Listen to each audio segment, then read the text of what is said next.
I'd like to welcome you back for the last and final presentation, as the last finalist of the Practice Prize. The last presentation we're going to hear today is Marketing Mix Recommendations to Manage Value Growth at P&G Asia Pacific. The authors of the presentation are V. Kumar, Ajay Fan, P. Venkat and Rohit Gulati, and they're going to talk about what they did to help P&G succeed in the Indian market. Thank you very much. Thank you very much, John. Thank you, all of you. It's really a pleasure and honor to be here today. I have my co-author, Jia Fan, here with me, and the two P&G executives couldn't be here, but they will be with us in some other form since the clock ticks. So I'm going to go ahead with the presentation. This is the marketing mix recommendations with the P&G. The product category that we are talking about here is the detergent market, and the P&G brands in this market are Ariel and Tide. And there are three tiers. Ariel belongs to the tier 1, which is the super premium tier, and its competitor is Surf Excel. And then there is a second tier, the middle tier, which is called the premium competitors, and Tide belongs to this medium tier, and the competitors, there are 4 of them. And then there is the popular tier, the lowest tier, and there are 4 brands there. So altogether, you will see 11 brands and 3 price tiers. And the country we are talking about is India, is the market in Asia Pacific region. And for the purpose of this study, P&G decided to break up India into 10 states or regions by which the data are collected. And here is what the P&G executives have to say.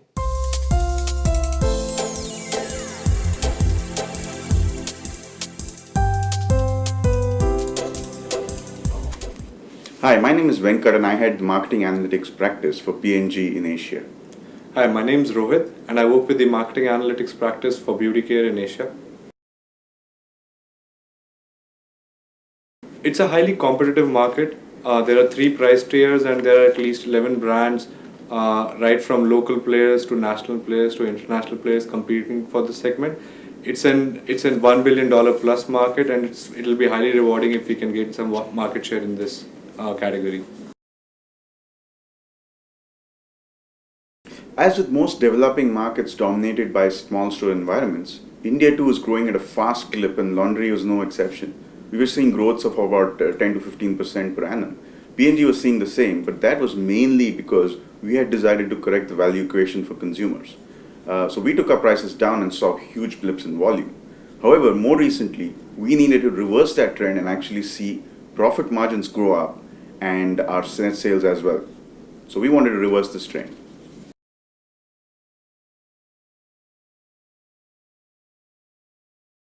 There are 3 key business questions which we're looking to answer using this project. Number 1, were there any opportunities to take price up to grow profits and revenue in this category? Second, what was the optimum sizing, pricing and distribution combination to grow market shares? And third, how could we grow our top tier without really cannibalizing our lower tier within the category?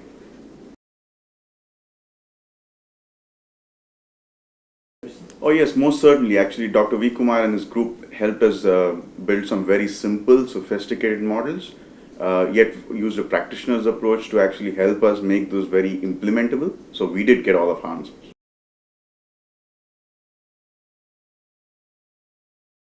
There were 4 key challenges we faced during the course of this project. Number 1 was data related. Unlike most of the developed markets, we don't get weekly point of sale data in developing markets. Hence, the only thing we had was the shipment data to the stores, and that was the biggest challenge for us.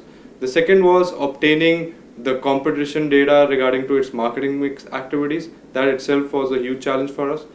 The third challenge that we faced was with regards to finalizing the suitable modeling approach to answer all the key business questions that we had. And the fourth and final challenge that we faced was with respect to estimating the impact of competition's reactions on our products.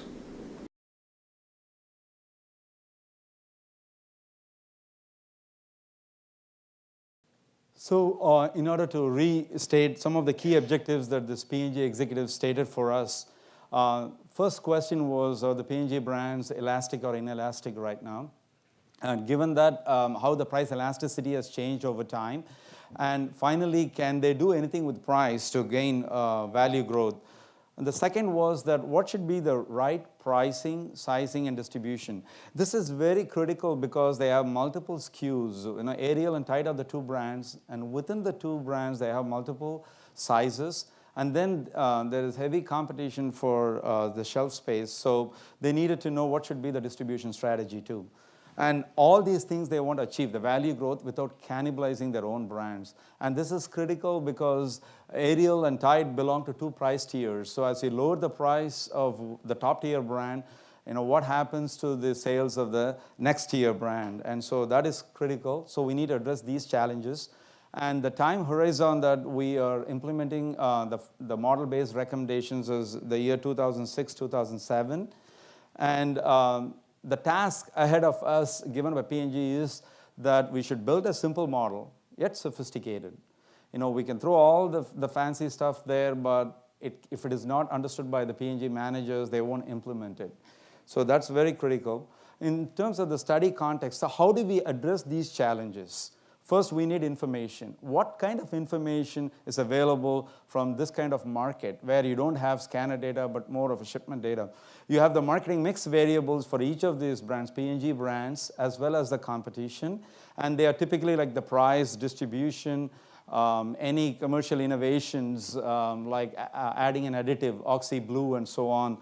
That's an example of a commercial innovation. You have a detergent, and then they will add some additive to say that it gives better properties in washing.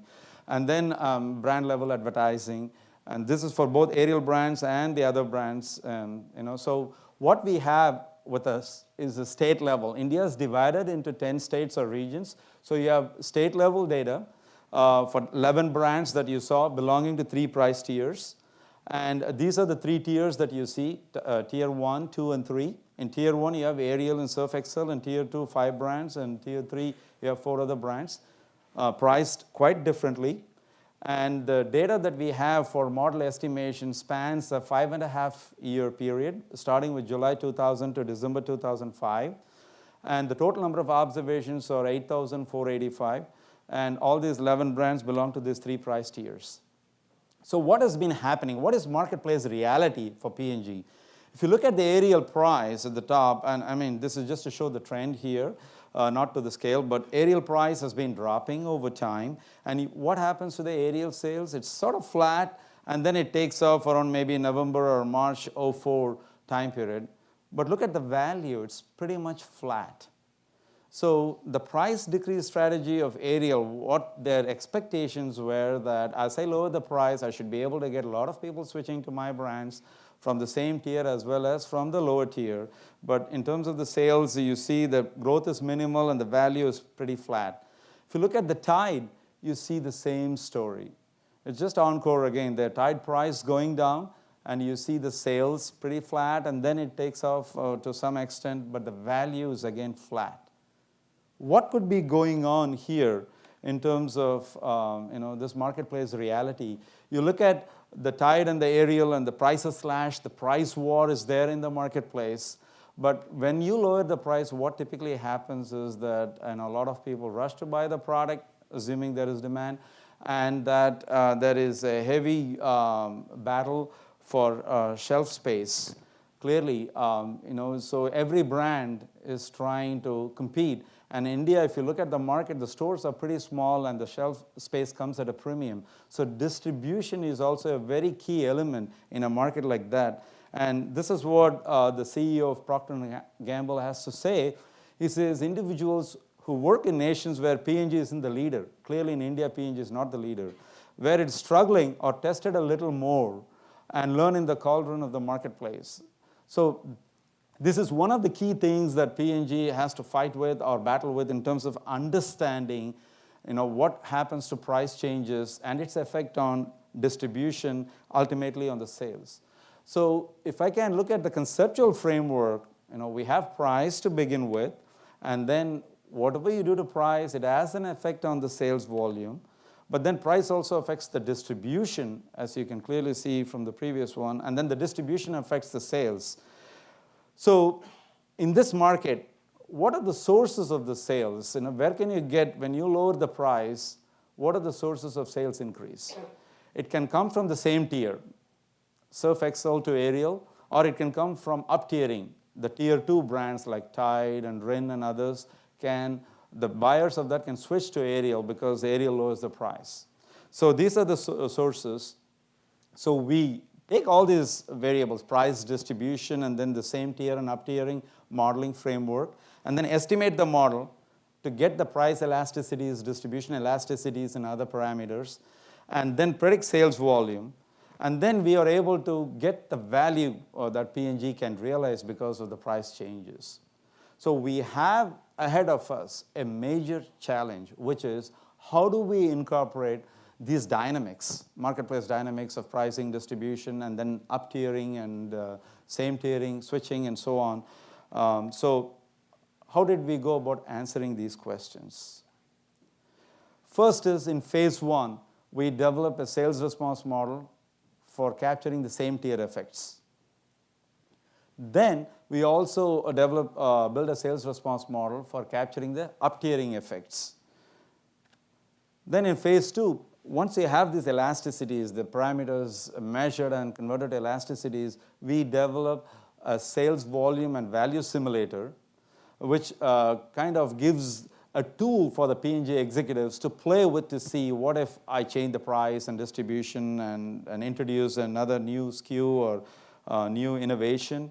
So in phase 3, we evaluate, play with the simulator to see, what should I be doing, by the P&G executives.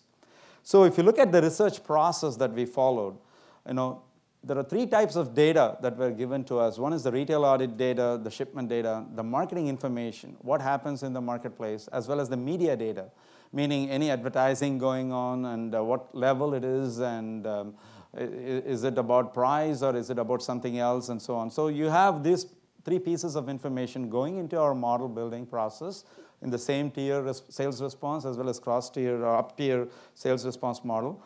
And the estimation period is 2000 to 2005 in phase 1. Then in phase 2, we take this input, build it into the sales volume and value simulator.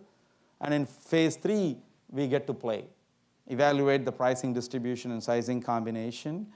And then in the field test, sort of phase 4, we actually put this into test. What P&G did was to take our recommendations from the simulator for different SKUs, different price recommendations, and different distribution level recommendations, and put it into the market and said, let's see what happens. So then we compare the performance, and then we'll report to you at the end of this presentation. So in terms of the modeling framework, here we have P&G brands, Ariel and Tide, and within each brand they have bags and sachets. These are the 2 package sizes. And then the first attempt is to build the same tier sales response model, and you can clearly see who are the competitors. For Ariel, it is Surf Excel, and for Tide, there are 4 other brands. Then you have the up-tiering models, sales response models, and there you see clearly for Ariel, it has to pull sales from the lower tier, the next tier, tier 2, and for Tide, it has to pull sales from tier 3. And we have this complex system of sales and distribution as a system of equations, because by now we have demonstrated to you that the effect distribution has on sales, as well as the price, what effect it has on distribution. And so to capture this kind of distribution endogeneity, we have system of equations where sales is a function of marketing mix variables and distribution is also a function of marketing mix variables, and then we bring in instrumental variable into the distribution equation. And just to give you a brief definition of, the price is the average price for SKU, and CI is the commercial innovation, which is adding an additive into the detergent, and then distribution is sort of percentage of stores that carry the SKU. And the dummies that you see there, Y02 and Y03, are the dummies where there are major price policy changes by P&G. So we do that to capture if the shift in policy has got to do anything with the change in price elasticity and distribution elasticity and so on. So the first is you saw the challenge that we have to face in terms of the conceptual complexity, modeling these interrelationships between these various marketing mix elements. The second level of complexity comes in terms of the modeling challenges, that when you're dealing with P&G, what you're facing is that you have multiple cross sections. Look, the data is available by the state level, shipment data. Then at the state level, for each SKU, you have different sizes. Then for each brand. So if you take the same tier model for aerial SKUs, the SKUs example are like you have 100 grams, 200 grams, 400 grams, and so on. So if there are, say, 5 SKUs and there are 10 states, you have 50 cross-sections. So what we do is to stack one cross-section below the other and estimate the model. In terms of the up-tiering model, you have additional complexity, because if aerial price is going to be affecting the tier 2 brand sales, you have all the tier 2 brands listed one below the other, and then the SKUs within the brands and the states within the SKUs. So you have like maybe 4 brands times 5 SKUs, 20 times 10 states, 200 cross-sections. Clearly, this is a monster of a challenge for P&G to deal with. And for us too, in terms of the academic literature, this kind of a mega problem is something we face it for the first time. So you have this kind of a cross-section. So how do we go about estimating this model? So there are 3 things we have to bring in terms of model estimation. One is we have data at the cross-section level. And therefore, we got to capture, the model is built at the lowest level, in a local level, at each cross-section. But then somehow we got to bring in these estimates in a process where the cross-sectional differences are accounted for. But at the same time, finally, when we implement the policy for P&G, it has to be done at the national level. So how did we go about first estimating this model? We had, for each cross-section, we estimated an individual 2-stage least squares, given the system of equations that we have. And then we calculate the mean squared error for each cross-section, basically actual minus predicted square. And then you also have the dispersion of these estimates. For example, if you have 2 cross-sections and we estimate 2 price parameters for each cross-section, P1 and P2, then what we are doing is using P1, we measure the mean squared error for the first cross-section. Using P2, the second price parameter, we measure the mean squared error for the second cross-section. And then if the average price parameter is called P bar, the average of P1 and P2 is P bar, then how much each of these price coefficients deviate from this P bar. So that's the dispersion estimate. So by doing individual 2 SLS, we have a coefficient for each cross-section. Then we also do a pooled regular RCR, meaning like across all cross-sections, since we are stacking, what is a random coefficient estimate? And there is a way that we can directly get from individual 2-stage least square estimates by weighting it as the inverse of the sum of mean squared error and dispersion. So we have this, and we combine these two to get a new one called individual weighted RCR, where we show that this kind of estimate has got the minimum mean square linear unbiased estimator. So this is something very uniquely done in this study, and it is one of the key contributions of this study. So when we do this and estimate the parameter and then try to predict the sales, what happens? And the evidence is right in front of you, where you see the actual sales and the predicted sales really follow one another. So the fit is excellent. Now the question is that, how do we use this information? So first is we translate these price parameters and distribution parameters all into elasticities. So from each of these models, you have the same tier and the up-tiering model. You have the own-tier elasticities and the cross-tier elasticities going into the sales volume and value simulator. Look, I said a minute ago that we are estimating the model at the lowest level of cross-section, and so the elasticities are also available at that level. But we are able to aggregate it to a national level, single elasticity for each SKU, for each brand, and therefore we put this into the simulator. And what happens to the price elasticity at the national level when you look at it? Phenomenal observation, which is in 2003, the elasticities are very high, but in 2004, it drops down, and 2005, it drops down further. And if you really look at it, there is a downward trend. What could be happening here? One of the things that P&G was really surprised is, although they had insights about it, but never tested in the marketplace, as P&G is a new entrant, they came around like 99, 2000, around that time, and they, people started buying this brand, and over time, people form preferences. So there is this brand loyalty, strong brand preferences are formed, and therefore, you see the brand becoming inelastic over time. So how do we take advantage of this? So we put this information into the sales volume and value simulator. We create this. And here is the way that we implement this simulator. For example, aerial SKU 500, the price per pack is the units, local units, 52.2. And then if you change the price here to say a new price, 56.3, what happens?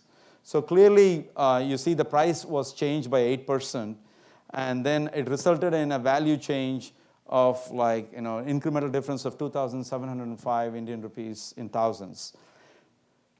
If we change the same thing using the simulator, 15% increase in this 500-gram distribution, and also we bring in one commercial innovation, some kind of an additive or some property, then what happens? Clearly, with the distribution going up by 15%, that results in a value change of 3,000 or 3 million Indian rupees. This is monthly changes that we are recording here. And similarly, with an innovation, bringing one innovation into the marketplace, the value change is about 500,000 Indian rupees for a month. So combining all these things for 500 grams, if you factor in price increase of 8%, introducing an innovation, and then increasing the distribution by 15%, you clearly see that the overall value gain is about 6 million Indian rupees per month, which translates to about 2 million or so for one SKU on an annual basis. This is just with one brand. So this is the way P&G was able to play with modifying or varying different aspects of the marketing mix elements and then registering the total change. So we saw the demonstration of price going up in this simulation. What happens if we bring the price down? So because P&G was expecting if the price goes down, that could be a big pull from the lower tier. So in terms of the up-tiering effect, you clearly see that if the price is brought down, there is a volume gain for both 500 grams and aerial 20 grams as an illustration. But look at the value change, it's negative. So clearly, given the market conditions, if P&G continues to bring the price down, they're not going to see a value change. So our recommendation was that in terms of simulation to field study, migrating there, using the simulator, we told them which SKUs have the highest potential for sales volume and value gain. And then based on our recommendations, P&G adjusted the prices for different SKUs at different levels. And then the distribution also was adjusted, and two innovations were introduced in the marketplace. And then we collected the data, same data in 2006 and 2007, early 2007, to conduct the impact analysis.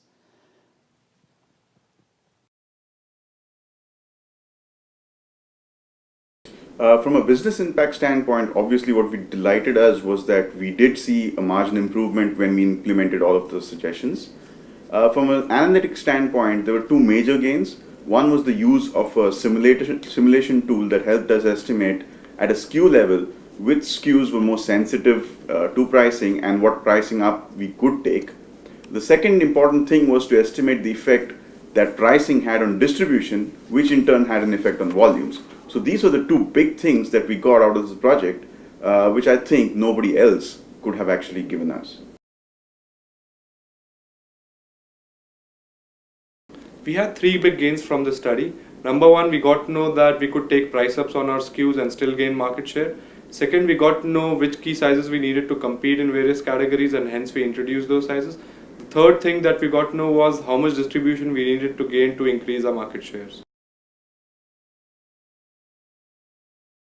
We actually used the simulator that Dr. V. Kumar provided us, and then we took that to the marketing and finance community and did a few simulations and found out which SKUs were really more sensitive to pricing and which were relatively insensitive. We then took the necessary pricing actions, and what followed really was, market reality was pretty similar to what Dr. V. Kumar's models predicted, and that really helped us grow margins on our brands.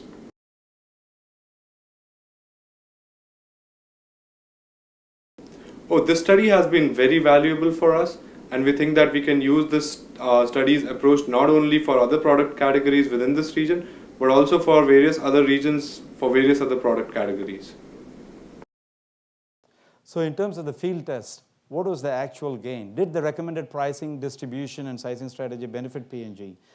And if you look at the bags and sachets for Ariel, clearly you'll see that in terms of the bags, increasing price on the average across SKUs by 9.5% and distribution by 17% and so on. And with two innovations, volume increased by 22%, value by 34%, resulting in about $8.4 million in a 12-month time period. And for the sachets, you can clearly see, the sachets, the price increase was only marginal, 2.6%, whereas the distribution went up big time because, they found, from our models, we found that there is a heavy opportunity for distribution to be increased there. And then the value went up by $5.5 million. Similarly, for Tide, you see $20 million.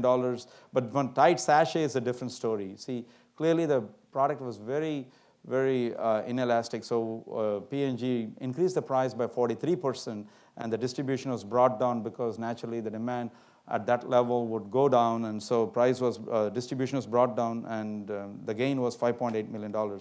So totally, if you look at it, it's $39.3 million total gain. So what is the overall impact on value? In 2005, P&G, say, made X million dollars. In 2006, if they had followed the same course of action, they would have made clearly X plus $4 million, using the trend. But they followed our strategy, and then they made $39 million. Clearly, there was a significant benefit in following or adapting to the model-based recommendations. So if you can pause for a second and look at this $39 million, really look at the sources. Previously, P&G was just focusing on price, and now we come here and then tell them that the marketplace dynamics are like price, distribution, and sales, and then you have the up-tiering and the same tiering, all these complexities. So put together, if you want to really peel off this $39 million as the sources, price contributed about 50% of it, distribution about 41% of this gain, and then commercial innovation about 9% of the gain. So you can peel this off and then show that really there is value from all these elements, which P&G would have never done it without this thing. So in terms of summarizing the key contributions of our study, it's in multiple areas. One is in terms of model specifications, addressing the challenges, the conceptual challenge, coming up with a system of equations, sales and distribution. And then we also had to deal with the competition of bringing in all their marketing mix elements and their sales information and across all SKUs in all markets. And then coming up with a way to deal with this multiple cross sections, coming up with a weighted RCR estimate. And we are also able to showcase that it's got this best minimum mean square linear unbiased estimator properties, and then put all this information in a simulator that really works. And that P&G was able to take advantage of. So in terms of the conclusions, in terms of the impact for P&G, clearly it produced significant gain in a 12-month period for P&G. As you heard from those executives, there are already plans to move into other markets because it takes another three months for us to keep using this framework, using new data from, say, Philippines or China and other market, to build the model and implement it. Then, so it can be generalized to other product categories, other emerging markets. But most importantly, the transportability and generalizability of this suggested framework is worldwide. We like to say it as applicable to situations worldwide for any company where there are multiple cross-sections, multiple tiers, multiple brands, and scenarios with endogenous marketing mix variables, and you have data at the market level. Clearly, this is just not for even CPG goods across many industries, many companies worldwide.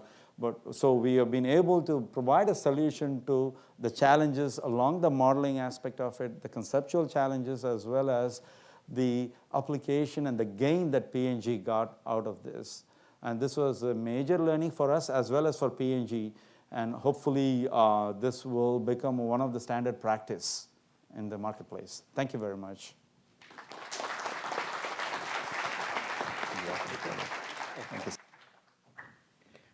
Now, Chuck Weinberg and Russ Weiner are going to address some questions to VK and his co-author.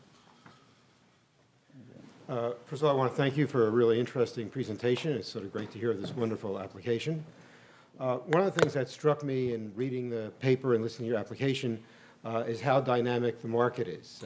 We saw the price elasticity change over time. One brand increased its price by 43%.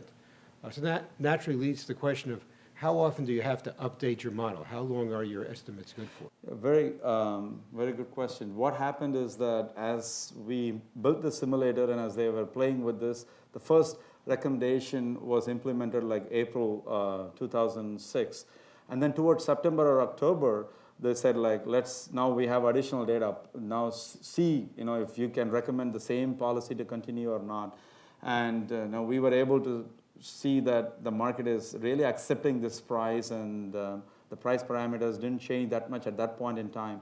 But we told them that after a year's data is available, we would like to re-estimate this. And I think it's definitely we can expect changes, how it'll affect. But we didn't see that within the 3 or 4 months of implementation that there was a need to update the model. But given a chance, the best model would be to have some kind of an updation into the prediction, and then constantly recommend the strategies for them. But then it's a big company, it's a big country, that they cannot change the policy as and when they feel like. So as you saw the price trend, they try to stick it to some level, at least for a stable period of time, so that there's no confusion in the consumer's mind. And then they bring it down when there is full information. So while modeling-wise, we are capable of bringing this updation, you can use the Kalman filtering approach and so on, but implementation-wise, it doesn't go well with them. So can I ask you to follow up and be a little more specific? So it should be not too short, not too long, but what is not too short, Mike? You say annually, every other year? Annually, at least, we recommended that. In our report, we gave it to them that we would like to reevaluate this every year. I have a question about the role of the commercial innovation variable in the model. It seems like that you've taken what is essentially a qualitative variable related to different kinds of additives or whatever comes under the title commercial innovation, and quantified it just by counting the number of commercial innovations. I'm wondering how well that can handle different kinds of commercial innovations. I mean, there are a whole range of things, from additives to package design changes and things like that, which seem to be difficult to be captured by just counting the number of innovations. True, it's a valid criticism, but in terms of, again, model simplicity, we started with a very basic model and gradually built the complexity. Because I should say we had to deal with so much of complexities. The complexity is 30 cross-sections to 120 cross-sections to finally 300 cross-sections. So we couldn't bring in more complexities through other things. So we started simple in terms of variable specification and saw whether we are able to predict. And since we got the desired result, it's not so much that we are satisfied, P&G has to be satisfied because they want something that they can implement. So definitely, if we have the luxury of playing with it, we would bring in some kind of qualitative features into the model, but this is what we could do under these circumstances. Okay, actually, as I was listening to your presentation, another thing struck me. And that was the role of competition. And both in your estimation and in your simulator, what do you assume about how competitors behave? I mean, if Procter & Gamble raises the price for a product by 43%, is the competition going to follow? What was your assumption? Yeah, we had a section on competitive reaction also modeled there, but in the simulator, there are multiple components, so we decided to focus on this. Yes, we sort of applied, using a model that we had developed 10 years ago on modeling competitive reaction. And our expectation was that if P&G raised the prices, competition also will raise, and we told P&G that's going to happen. And as we said, Surf Excel also raised the prices in this time period. Clearly, we anticipated that, we modeled that, we anticipated that, and that exactly it happened. That's why they were very pleased with, I don't know if anybody has worked with P&G, it's hard to please them. But they were pleased with the fact that the predictions came out to be true in a complex market like this. Thank you. It's sort of related to my first question. the issue is the model again, and the fact that you specified a linear form. It's perhaps worth understanding why you didn't specify some kind of nonlinearities, especially, going back to the commercial innovation, whether diminishing returns to additional, changes, or even nonlinearities with respect to the typical, marketing mix variables like distribution or other kinds of variables. So actually, originally we had advertising in the model, and we did S-shape transformation, and advertising was not significant. And we also tried some log forms, but finally we decided on this linear model because this model gave us really good model fit, and we did some predicted versus actual. It works very well too. So and also P&G require us to do a simple model which they can understand and easy to implement. So and then so that's why but for elasticities, I don't think the linear form would be a problem, because if we use log forms, then probably there wouldn't give us change of elasticity over time as a linear form, because from our elasticity calculation, it's based on the coefficient of the model as well as the current time period price and the quantity. So yeah, so that's why we use the linear form. Just a do quick you want follow-up. to- You mentioned predictions, and we saw the great fit of the model to the data. Did you also test it on holdout samples as opposed to fitting it on the same sample? Yes. The way we build the model is just use first 4.5 years data and then use the holdout sample to see how well it fits. Then take the entire data and then re-estimate the model so that we get the last period elasticity, and then project for 2006 and 7 onwards. Clearly, that's the standard process that we follow. Okay, thank you.